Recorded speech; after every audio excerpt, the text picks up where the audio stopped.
За сайн байцгаана уу? Өнөөдөр та бүхэндээ ховсын эмчилгээний ач тус, ховсын эмчилгээг хэрхэн яаж хэрэглэдэг талаарх мэдээллийг хүргэе. Мөн түүнийхээ дараа манай ховсын эмчилгээнд маань орж үйлчлүүлсэн сувда блогерийнхаа бас ховсын талаарх сэтгэлдлийг нь бас оруулж өгсөн байгаа. Тэгэхээр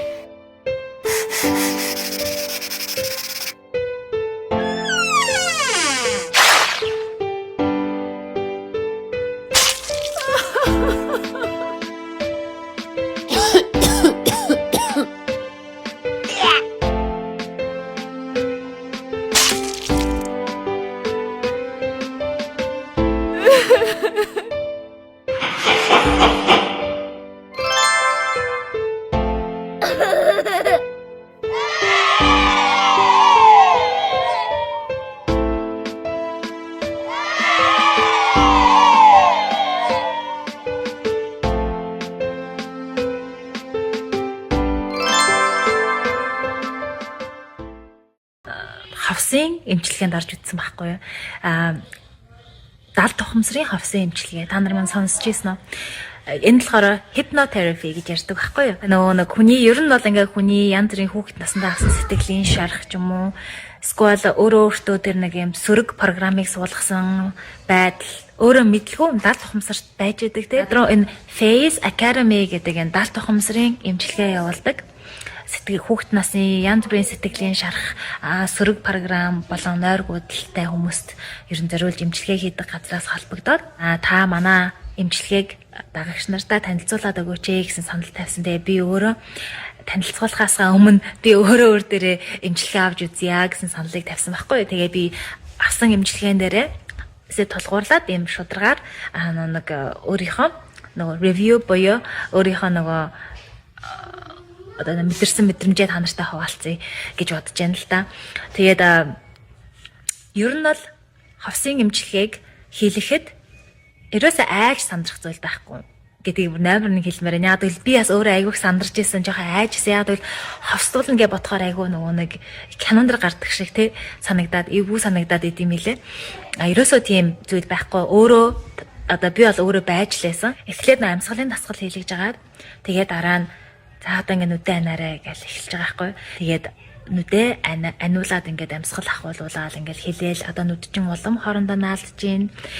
Та ингээд нүдэ нээх гэж оролдохын хэрээр нүд чин улам хүчтэй хоорондоо наалдж гин гэж хэлсэн чинь нэрээ ингээд нүд маань бүр ингээд амар чанга цавуугаар наацсан юм шиг. Бүр айгүй сонирхолтой. Би бүр энийг ингээд дүүдээ үеэлдээ бүр гарч ирээ шууд нөхөртэй хэлж байгаа байхгүй. Ямар сони юм бэ? Ингээд нүдэ нээх гээд хичээхийн хэрээр миний нүд ингээд улам ингээд хаагдаад. Тэг ингээд гар чинь хүндэрж гин, хөл чинь хүндэрж гин гэсэн чинь миний гар хөл яг чулууш хөлцсөн. Бүр ингээд хөдлөхгүй, бүр айх сонио. Тэгээд яг намайг нөгөө нэг одоо ингээд тэгэж одоо юу ааж байгааг би юу гэж ойлгосон бэ гэхээр яг одоо энэ хүн за хосондоо орсон бол ер нь ингээд далд тухамсартай ажиллахад бэлэн боллоо гэж үздэг юм шиг надад тийм мэдрэмж төрсөн. За тэгэл яг тэрний дараахан шууд би болохоор нөгөө эмчилгээгээ хийхээс өмнө яг юугаа эмчилүүлмээр байгаа юм. Миний яг асуудал юундаа байгаагаа хэлээд оншоо тодруулсан. Эмчилэгч багш маань өөрөө ойлгоцсон. За би энэ дээр нь тулгуурж ажиллана гэдгээ. Айгүйх асуулт асуудсан юм бэлээ. Бас айгүйх юм хэлүүлдэм юм бэлээ. Тэгээд нөгөө би болохоор өөрөө айгүй тийм эмоцоо барьдаг төрлийн бас хүн баггүй юу. Яг ингээд энэ жах юм юм шиг мөртлөө агад тийм баблын юм шиг мөртлөө бас яг ингээд жинхэнэ эмоцоо бас ингээд айгу бариад идэг төрлийн юм баггүй юу. Ер нь бол хүмүүс айгу уйлах ч юм уу, ойрлох ч юм уу янз бүрийн байдлаар тэр гомдлоо ч юм уу чамаага гаргаж явуулдаг гинэ. Би болохоор нөгөө айгух ингээд бариад байгаа штэ уйлахгүй гинтхэн гів гинэтл айгу санаа. Эхлээл би ингээд амар гүнзгий санаа алдаадсан. Ер нь амьдралдаа би тэгж тийм гүнзгий санаа алдаж үзээгүй. Бүр аюу тийм гүнзгий аюух тэгж гүнзгий санаа алдаад байсан. Тэгж байгаа л би нөгөө аюух уйлсан.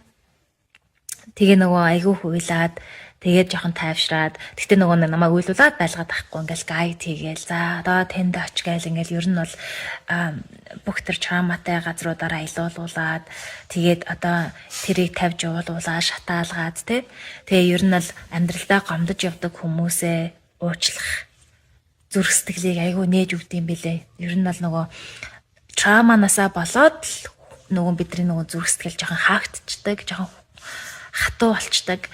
Жохон нөгөө яг хайраар хөглөгдөж амьдрах гэхээр нөгөө травманасаа болоод жохон хатуу болцсон байдаг юм шиг надад тийм мэдрэмж төрсөн байхгүй юу. Ягаад гэвэл нөгөө яг энэ эмчилгээний дараа би бүр ингээд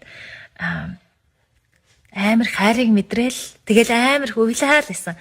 Дараа нь зөндөөх байсан. Тэгэл уйлаал ер нь бол та нартай нөгөө дэлгэрэнгүй бас ярмааргүй байна л да. Яг л миний нөгөө юу ч яг тийм учраас тэгсэн гэж хэлэх одоо юу аах вэ? Гэхдээ ер нь бол амьдралдаа уучлаа гэж бодож исэн хүмүүсээ уучлж тэгээд эдгэхийг хүсэжсэн, мартахыг хүсэжсэн trauma нь ингээд хөнгөрөөд ямар ч гэсэн хөнгөн мэдрэмж агай их төрнө гэж надад хэлсэн. Тэгээд нөгөө айгүйх юм шатаалгаж, айгүйх тэр traumатай мэдрэмжүүдийн маань сануулж, тэрийг буцаагаад тэрийг нь засуулдаг. Яг тэр traumатай дурсамж одоо тэр сэтгэлд их хүчтэй шархаасан уюудад нь аваачуулаад тэрийг нь цэвэрлүүлж засуулаад буцаагаад нөгөө нэг өөрөө тавьж явуулахад нь тусалт юм бэлээ.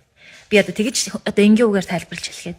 Тэгээ би нөгөө яг өөрөө бидэрээ мэдэрсэн болохоор би бас та нартай ингээд амар нөгөө нэг нүүр дүрэн хэлмээр байгаа байхгүй юу. Хэрэг та нар маань ямар нэгэн байдлаар ингээд харилцааны асуудалтай тий яваад идэх ч юм уу эсвэл өөрөө өөрийнх нь тухай айгүй тийм дорд үтэлтэй өөрийгөө та хайрлах хэрэггүй ч юм уу та өөрийгөө ер нь хүссэн амьдралаа амьдрах хэрэггүй ч юм уу тий тийм нэг юм сөрөг програм өөртөө бий болгоцсон бодол үзэл бодолтой дээрээс нь та нойргууд ороод ингээд сайхан унтаж амарч чаддгүй ч юм уу тий ийм байгаа бол та нар манай Face Academy гэдэг энэ юуны ховсын эмчилгээ энэ газар одоо би Facebook зургийг энд байлгаад байгаа шүү дээ тий. Тэгээд бас доор би линкийг оруулчих. Та нар холбогдоод нэг удаагийн хичээл буюу эмчилгээ аваад үзээрэй. Хүн болгоно л ер нь уран дээрээ чэйжэндээ биендээ маш их сэтгэлийн шарах, маш их тийм trauma үүрж явдаг. Зарим хүмүүс юу сүртэй бидний үед тийм л байсан ш. Бидний үед ингэчлээд ш. Одоо юу хүмүүс ямар сүртэй болсон гэж хэлж магадгүй. Гэхдээ тэгж их traumатай болсноо мэдгүй явж идэг бидний тэ өвөө эмээ ээж аав нар маань одоо бид нар бол ингээ бас тэрийг мэддэг ойлгодог айгуу гоё азтай үед амьдраад нь штэ. Тэгээд бид нарт бас тэр үе залгамжилт ирдэг сэтгэлийн шарах traumаг үр хөвгтдээ өгөхгүй баяа гэж бид нар бодож л байгаа бол тэр сэтгэлийнхаа шарахыг эдгэж эмчлэх номер 1 тавьж явуулах тэ номер 1 чухал юм байна гэдгийг би өөрийнхөө туршлагаас айгуу сайн ойлгоод байна л да. Ер нь бол ингэж эмчилгээ хийлгүүлээс айгуу юу байд юм бэ? Үнэхээр юм хөнгөн гоё мэдрэмж авт юм байна. Тэгээд яг өнөөдрийн байдлаар би ингэж мэдэрч байна.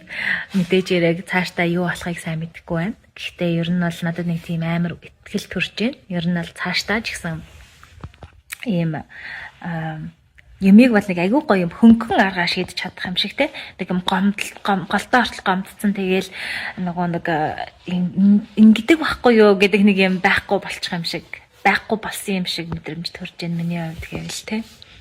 Цаашдаа ч гэсэн ямар нэгэн одоо харилцааны асуудал үүсгэхэд тэг тодорхой одоо бидний гомдоож исэн хүмүүстэй харилцааны асуудал үүсгэхэд яг нэг юм өнгөрсөн нь ууж өнгөрсөн рүү нь орж өнгөрснөө бодож гомдохын оронд зүгээр л яг өнөөдрийн асуудлаа хэлээд яриад эвтэхнэр одоо нөгөө нэг стажийнх нь триггер болохгүйгээр ярилцаад тэгээд тодорхой хэмжээний нөгөө boundary буюу хэл хязгаараа тавиад ингээд явах чадах тийм мэдрэмж надад аяг.